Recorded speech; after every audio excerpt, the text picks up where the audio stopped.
মাদারীপুরে তাপ প্রবাহের উত্তাপ ছাড়িয়েছে উপজেলা নির্বাচনী মাঠে। অভিযোগ পাল্টা অভিযোগ থাকলেও নির্বাচনী প্রচার প্রচারণা সরব প্রার্থীরা। ভোটের লড়াই মুখোমুখি সাবেক মন্ত্রী ও আওয়ামী লীগ নেতা শাহজাহান খানের ছেলে ও তার চাচাতো ভাই।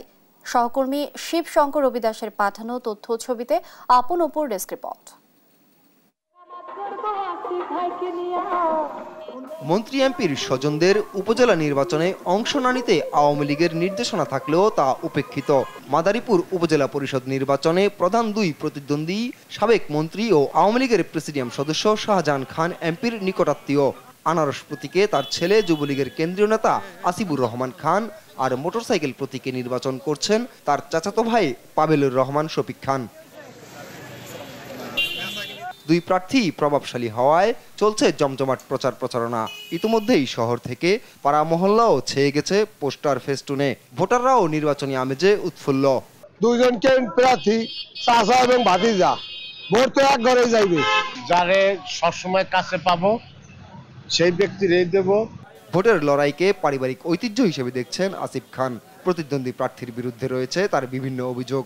অন্যদিকে শাহজাহান খান ও তার ছেলের বিরুদ্ধে নিজের নেতাকর্মীদের মারধরের অভিযোগ তুলে সুষ্ঠু নির্বাচন নিয়ে শঙ্কা প্রকাশ করেন প্রতিদ্বন্দ্বী প্রার্থী শফিক খান।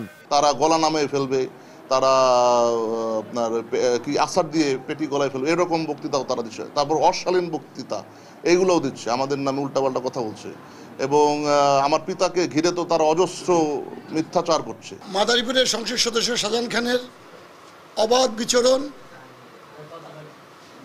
এবং তার আচরণবিধি লঙ্ঘনের মধ্য দিয়ে আমাদের নেতা কর্মীকে আহত করা, মারধর করা এবং এর বিরুদ্ধে আচরণবিধি লঙ্ঘনের বিরুদ্ধে আমি অভিযোগ দিয়েছি। কোনো অভিযোগের কোনো রহস্যজনক কারণে প্রশাসন সহ নির্বাচনের অফিসাররা কোনো ব্যবস্থা গ্রহণ করছে না।